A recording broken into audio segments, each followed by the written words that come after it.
Wabarakatuh. Kita dari kelompok 2 yang beranggotakan saya Rizka, kemudian ada teman saya Titis dan Firni. Di sini kita akan membahas tentang kurikulum 2013 di Indonesia. Apa itu kurikulum? Kurikulum merupakan perangkat mata pelajaran dan program pendidikan yang diberikan oleh suatu lembaga penyelenggara pendidikan yang berisi rancangan pelajaran yang akan diberikan kepada peserta didik dalam satu periode jenjang pendidikan.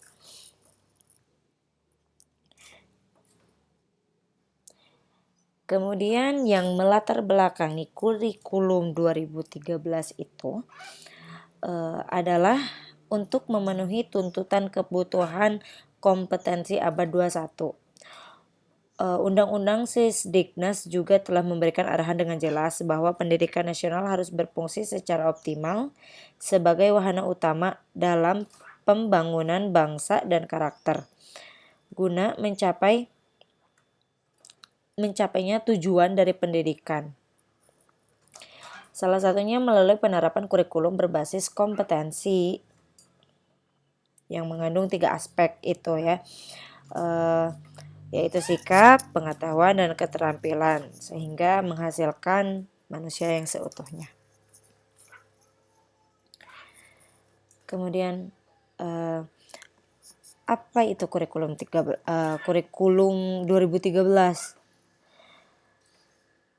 Dalam hal ini kurikulum 2013 yaitu kurikulum yang terintegrasi. Maksudnya adalah suatu model kurikulum yang dapat mengintegrasikan skill, tema, konsep, dan topik baik dalam bentuk within single disciplines, across several disciplines, and within and across lemurs. Dengan kata lain, bahwa kurikulum terpadu sebagai sebuah konsep dapat dikatakan sebagai sebuah sistem dan pendekatan pembelajaran yang melibatkan beberapa disiplin ilmu atau mata pelajaran untuk memberikan pengalaman yang bermakna dan luas kepada peserta didik.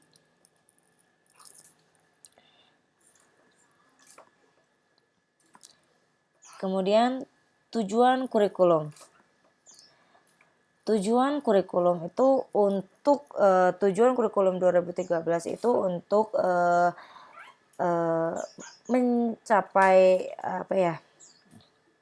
dengan adanya kurikulum 2013, maka tujuannya untuk mahasiswa atau peserta didik mampu menerapkan 4 langkah ini, yaitu observasi, wawancara, bernalar, dan mempresentasikan mata pelajaran yang diampunya. Kemudian kita masuk pada karakteristik kurikulum 2013.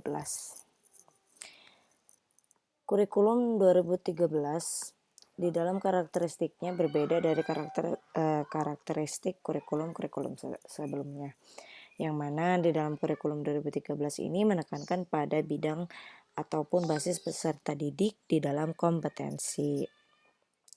Dapat diartikan bahwa di dalam kurikulum 2013 ini peserta didik mampu menguasai sendiri materi ajar yang diberikan sekolah, dan juga lebih menekankan bahwa untuk peserta didik mengalami apa yang telah mereka terima di sekolah. Kurikulum 2013 dirancang dengan karakteristik sebagai berikut: mengembangkan keseimbangan antara pengembangan sikap, spiritual, dan sosial, rasa ingin tahu, kreativitas kerjasama dengan kemampuan intelektual dan psikomaterial. Kemudian, sekolah merupakan bagian dari masyarakat yang memberikan pengalaman belajar terencana, di mana peserta didik menerapkan apa yang dipelajari di sekolah ke masyarakat dan memanfaatkan masyarakat sebagai sumber belajar. Kemudian ketiga, mengembangkan sikap, pengetahuan, dan keterampilan serta menerapkannya dalam berbagai situasi di sekolah dan masyarakat. Kemudian memberi waktu yang leluasa untuk mengembangkan berbagai sikap, pengetahuan, dan keterampilan. Yang kelima, kompetensi dinyatakan dalam bentuk kompetensi inti kelas yang dirinci lebih lanjut dalam kompetensi dasar mata pelajaran. Kemudian yang keenam, kompetensi inti kelas menjadi unsur pengorganisasi kompetensi dasar, di mana semua kompetensi dasar dan proses pembelajaran dikembangkan untuk mencapai kompetensi yang dinyatakan dalam kompetensi inti. Kemudian kompetensi dasar didasarkan pada prinsip akumulatif, saling memperkuat dan memperkaya antar mata pelajaran dan jenjang pendidikan. Jadi untuk karakteristik kurikulum 2013 ini untuk peserta didik mampu berbaur dalam kehidupan sosialnya langsung untuk menyangkutkan mata pelajaran dengan kehidupannya.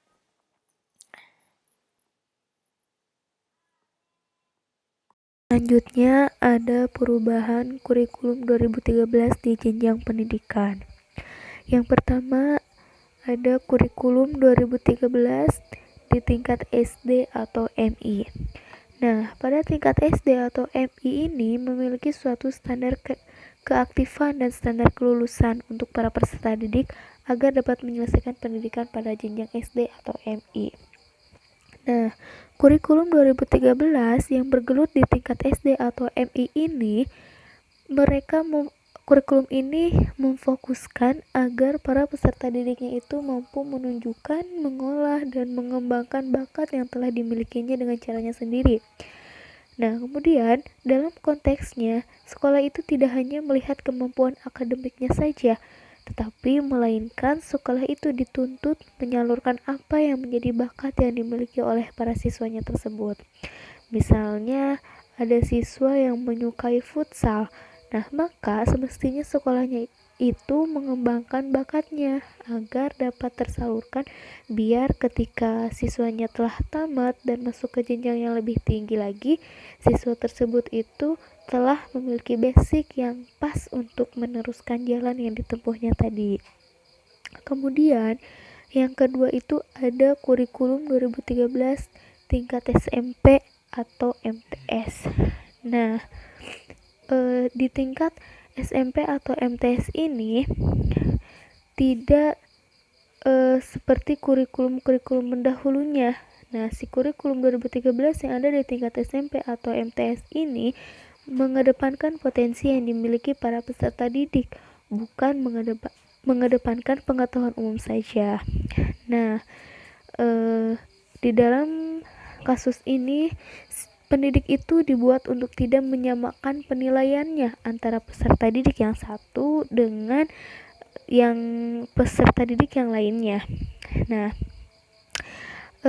kurikulum 2013 di tingkat SMP atau MTS ini menganggap semua peserta didiknya itu memiliki suatu kompeten pada dirinya masing-masing yang berbeda, tidak menyamakan potensi. Kenapa? Karena pada dasarnya pada studi kasus satu sekolah saja memiliki ratusan peserta didik, yang mana di antara peserta didiknya ini rata-rata memiliki kemampuan yang sama, kemungkinan 2 dari 10, yang mana sangat sedikit peserta didik yang memiliki potensi dirinya yang sama.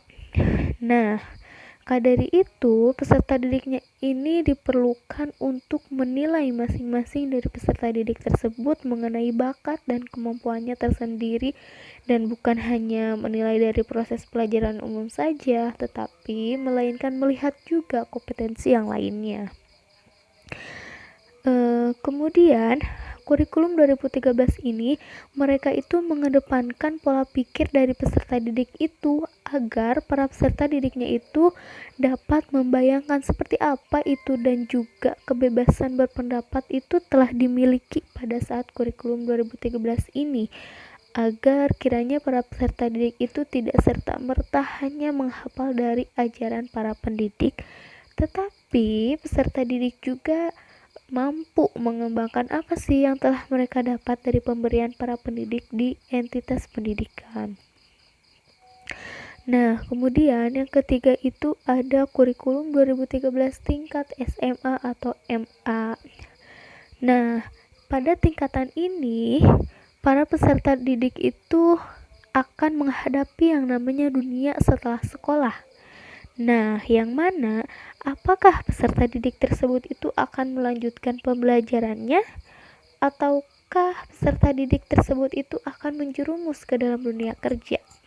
Nah, pada kurikulum 2013 ini mempersiapkan kedua poin tersebut, yang mana kurikulum ini memberi kuasa kepada sekolah agar memberikan wejangan pendidikan yang dianggap dapat mengasah pola pikir dari peserta didik tadi. Nah, di sini para peserta didik itu diajar dengan metode diskusi, walaupun ya masih ada penjelasan juga. Nah, si peserta didik ini diajarkan tentang berwirausaha agar kedepannya itu dapat menghasilkan uang sendiri dan mereka itu tidak bergantung kepada orang tua. Kemudian selanjutnya ada perubahan kurikulum 2006 ke kurikulum 2013. Nah, yang pertama itu ada standar kelulusan, yang kedua ada standar isi, dan yang ketiga itu ada standar proses. Nah, yang pertama kita bahas dulu tentang standar kelulusan.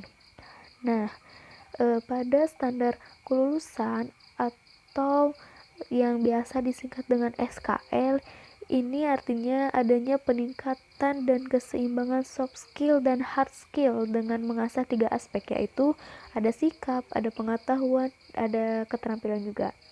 Nah, yang kemudian yang kedua itu ada standar isi. Nah, standar isi ini pada perubahannya itu pada KTSP 2006 kompetensinya itu diturunkan dari mata pelajaran. Nah, pada kurikulum 2013 mata pelajarannya diturunkan dari kompetensi.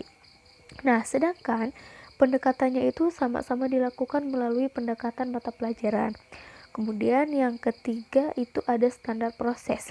Nah, pada standar proses yang semulanya itu terfokus pada eksplorasi, pada elaborasi dan konfirmasi. Nah, pada kurikulum 2013 ini dilengkapi dengan pendekatan saintifik seperti mengamati, menanya, mengeksplorasi, mengasosiasi, dan mengkomunikasi. Ada karakteristik kurikulum 2013 pada matematika. Nah, yang pertama ada pada proses pembelajarannya itu mulai dari masalah konkret, kemudian semi konkret, dan yang akhirnya itu abstraksi permasalahan. Jadi dimulai dari masalah yang konkret dulu, kemudian setelah masalah konkret langsung ke semi konkret. Nah, dan diakhiri dengan abstraksi permasalahan. Kemudian yang kedua itu rumusnya diturunkan oleh siswa dan permasalahannya yang diajukan itu harus dapat dikerjakan oleh siswa hanya dengan rumus-rumus dan pengertian dasar. Tidak hanya bisa menggunakan tetapi juga memahami asal-usulnya. Jadi, siswa itu disarankan untuk membuat sebuah rumus agar mereka itu bisa menggunakannya. Tidak hanya mereka paham, tetapi mereka juga harus tahu asal-usulnya itu dari mana rumus tersebut. Kemudian yang ketiga ada perimbangan antara matematika dengan angka dan tanpa angka, yaitu ada gambar, grafik, pola, dan sebagainya. Kemudian selanjutnya matematika itu dirancang supaya siswa itu berpikir kritis untuk menyelesaikan permasalahan yang diajukan. Jadi pada poin ini siswa diharuskan untuk berpikir kritis agar mereka itu bisa menyelesaikan sebuah permasalahan atau sebuah soal yang diajukan oleh guru. Kemudian ada membiasakan siswa berpikir algoritmis. Nah, pembelajaran yang hanya menekankan pada aspek pengetahuan itu membuat siswa menjadi pasif. Tidak ada motivasi untuk mengembangkan wawasan dan kompetensi sesuai dengan bakat dan minat yang dimilikinya. Nah, ketika menghadapi permasalahan yang membutuhkan pemecahan melalui analisis dan daya kritis, nah, Siswa pada umumnya itu kesulitan untuk berpikir melakukan diagnosa atas masalah-masalah yang dihadapinya. Nah, oleh karena itu, siswa itu harus diarahkan untuk mampu berpikir algoritmis.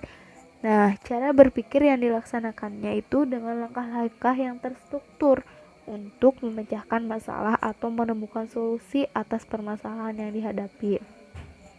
Nah, langkah-langkahnya itu harus dipahami oleh siswa.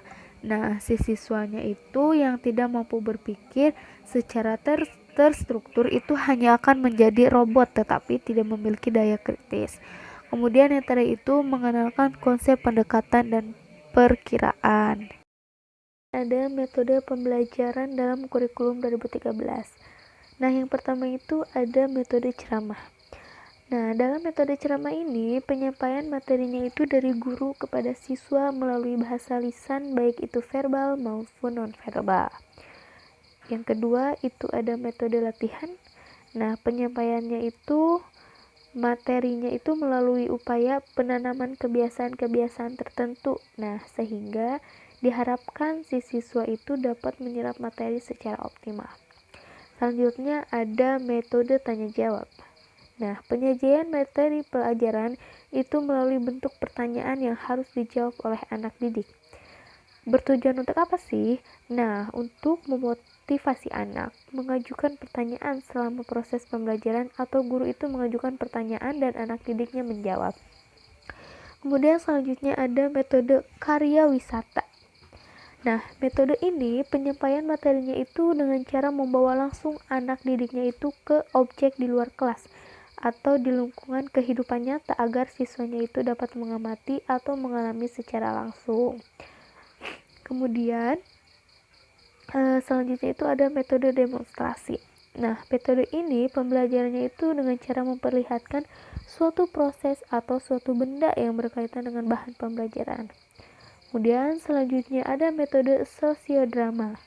Nah, metode ini pembelajarannya itu memberikan kesempatan kepada anak didik untuk melakukan kegiatan memainkan peran tertentu yang terdapat dalam kehidupan sosial.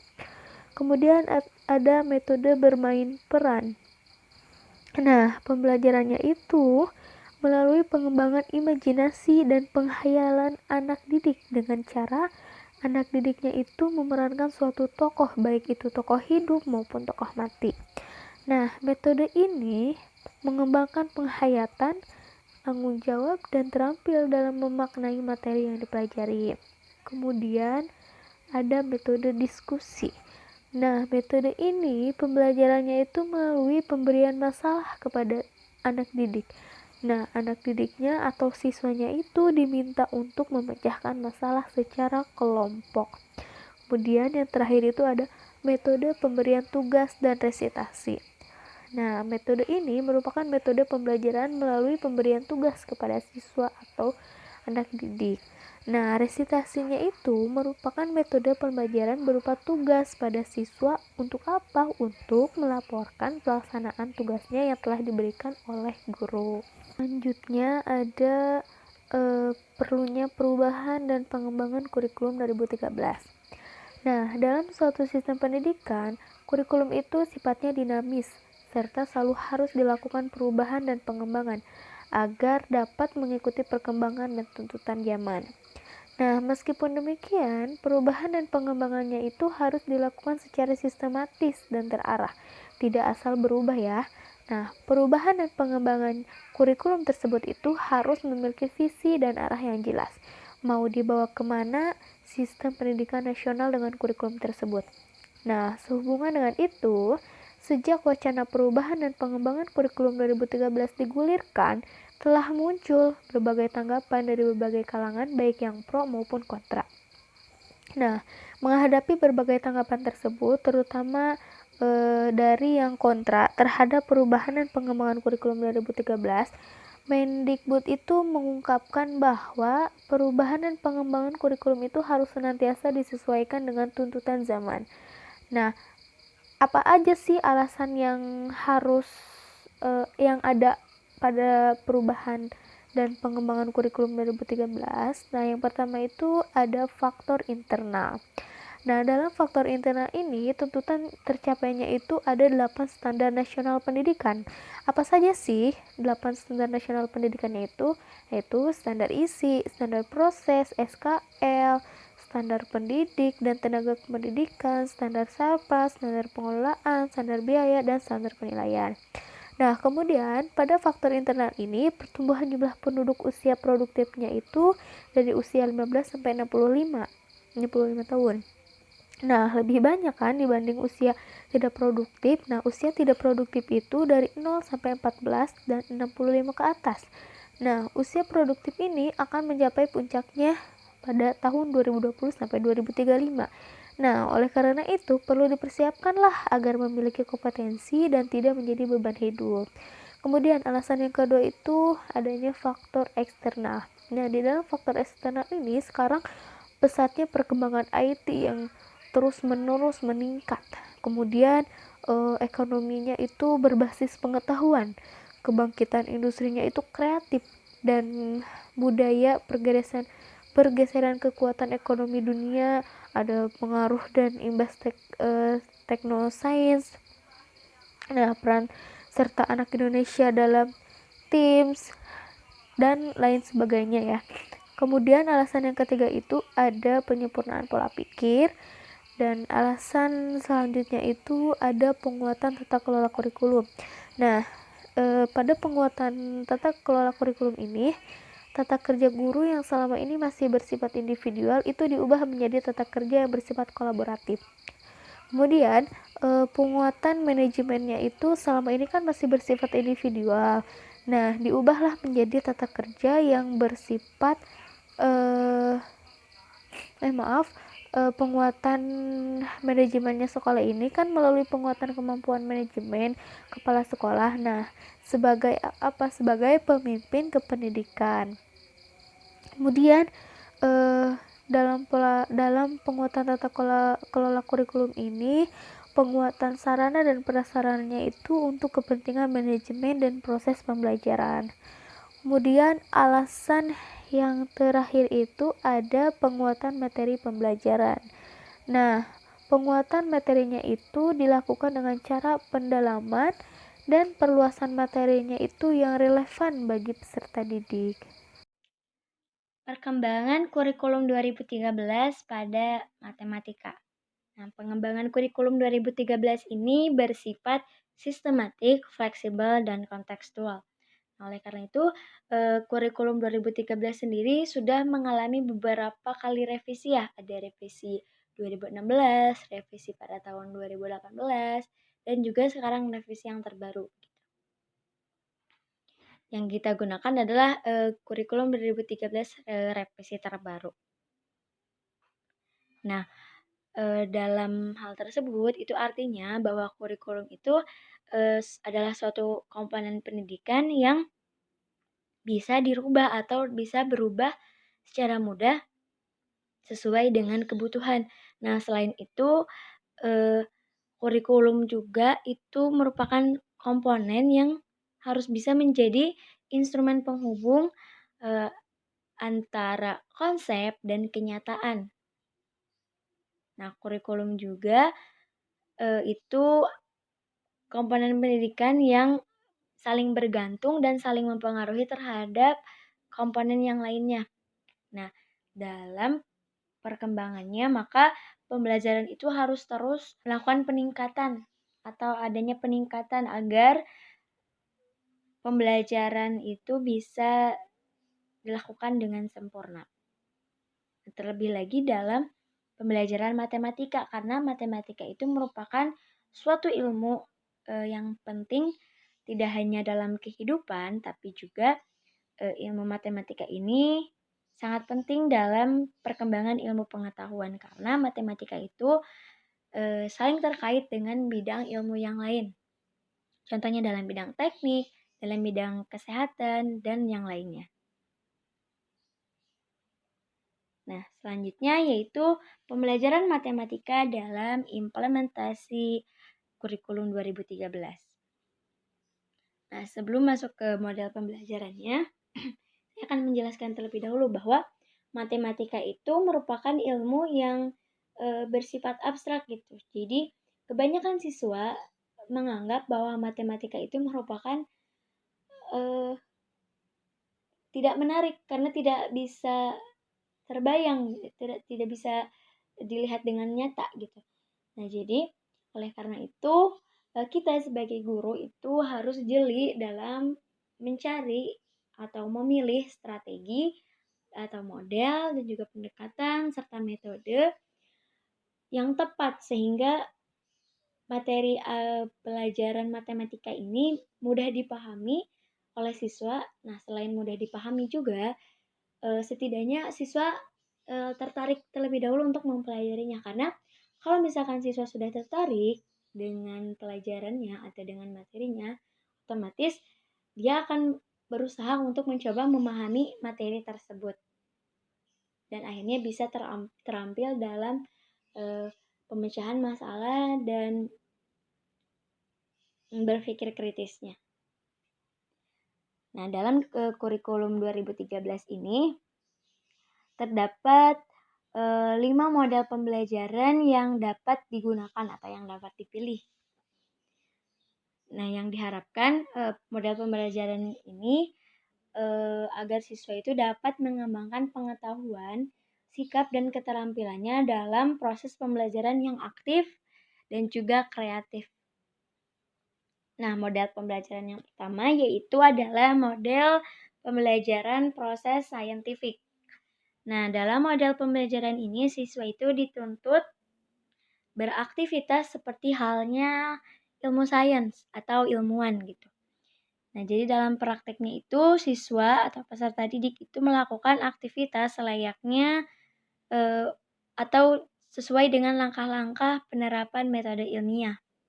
Untuk mata pelajaran matematika ini, langkah-langkahnya yang pertama adalah mengamati. Mengamati tentang apa? Mengamati tentang fakta matematika. Nah, fakta matematika itu bisa dibedakan menjadi dua, yaitu yang pertama adalah fakta pengamatan nyata fenomena alam atau lingkungan sekitar. Yang kedua adalah fakta nyata objek matematika itu sendiri.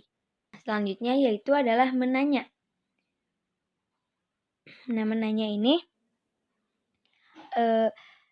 menuntut siswa untuk berpikir divergen. Karena seperti yang sudah kita ketahui bahwa pembelajaran matematika selama ini identik dengan menghafal. Nah, tetapi menghafal itu tidak disertai dengan pemahaman konsep yang mendalam.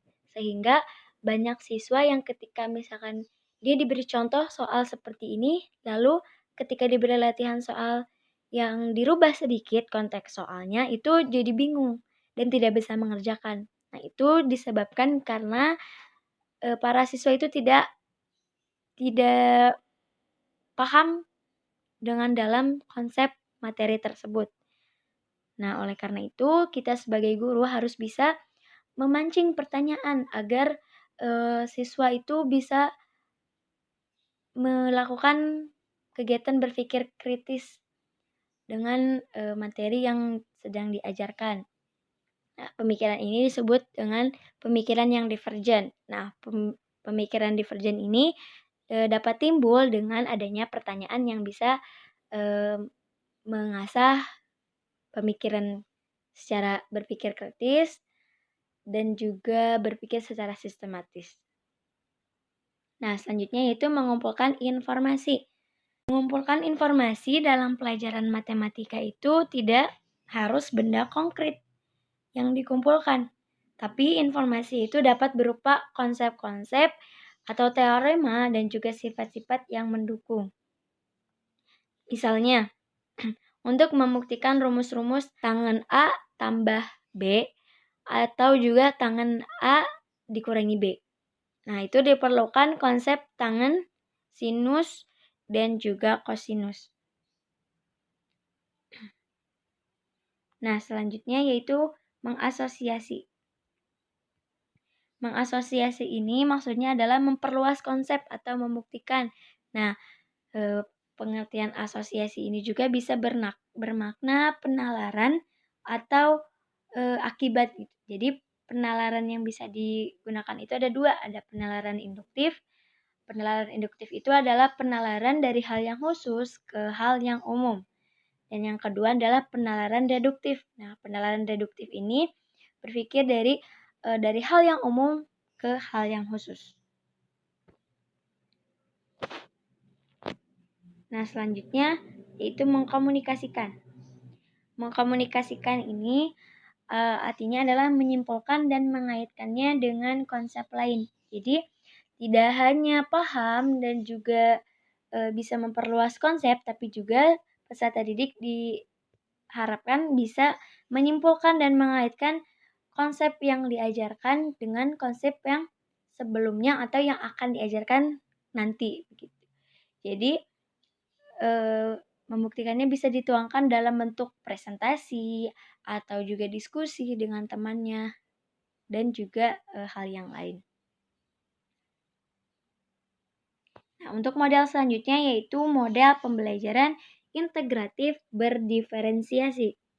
Nah, model pembelajaran ini menghubungkan berbagai disiplin ilmu dan dikemas berdasarkan perbedaan siswa. Nah, jadi dalam model ini metode yang harus dikuasai itu ada 2, yaitu pembelajaran berbasis masalah dan juga pembelajaran berbasis proyek atau project based learning. Nah, dalam project based learning ini peserta didik itu bisa melakukan eksplorasi, penilaian, interpretasi, sintesis ilmu, dan informasi untuk menghasilkan berbagai bentuk hasil belajar. Nah, model pembelajaran yang selanjutnya yaitu model pembelajaran multiliterasi. Nah, dalam meningkatkan pemahaman, keterampilan, dan sikap itu kita harus meningkatkan juga kemampuan literasi peserta didik. Karena seperti yang sudah kita ketahui berdasarkan hasil PISA bahwa kemampuan literasi peserta didik di Indonesia ini sangat rendah.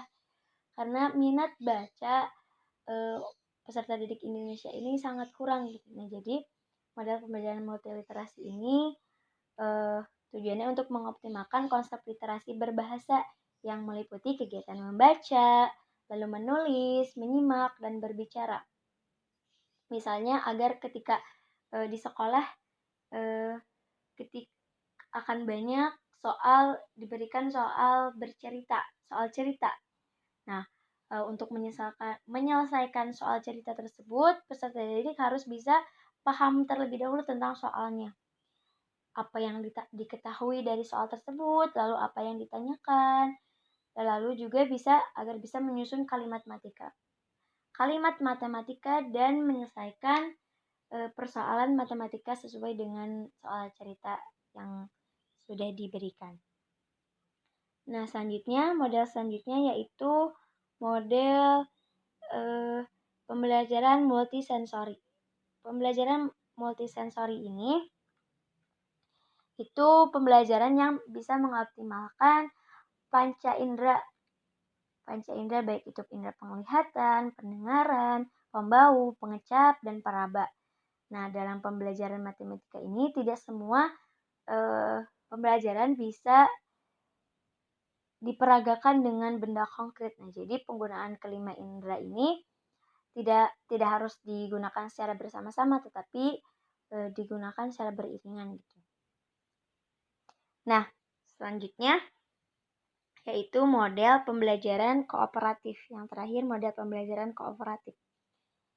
Nah, model pembelajaran kooperatif ini siswa ketika belajar itu ditekankan untuk bisa bekerja sama, baik itu dengan bekerja sama dengan guru atau bekerja sama dengan siswa yang lainnya. Jadi dalam model pembelajaran kooperatif ini biasanya siswa dibentuk suatu kelompok agar bisa berkomunikasi, bisa berdiskusi, ya.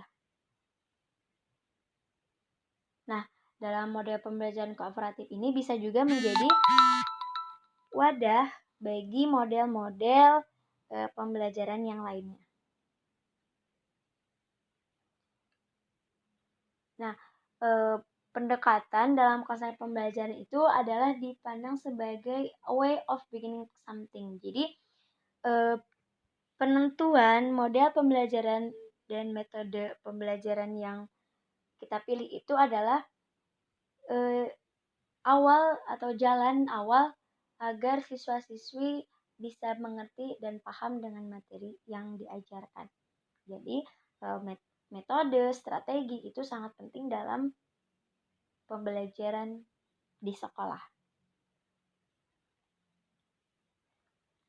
Setelah itu, kesimpulan, jadi kurikulum 2013 itu merupakan upaya inovasi di bidang pendidikan yang bersifat dinamis, karena bisa berubah sesuai dengan kebutuhan dan kondisi.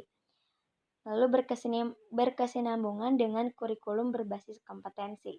Nah, tuntunan kurikulum 2013 ini meliputi kompetensi, pengetahuan, keterampilan, dan sikap.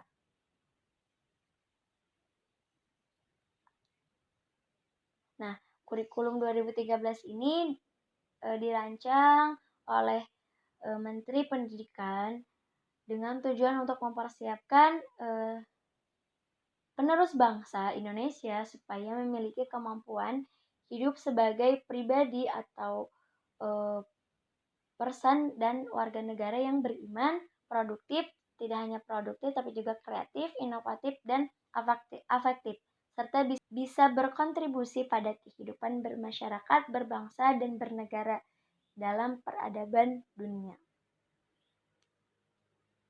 Mungkin hanya itu yang bisa kami sampaikan, kurang lebihnya mohon maaf. Wassalamualaikum warahmatullahi wabarakatuh.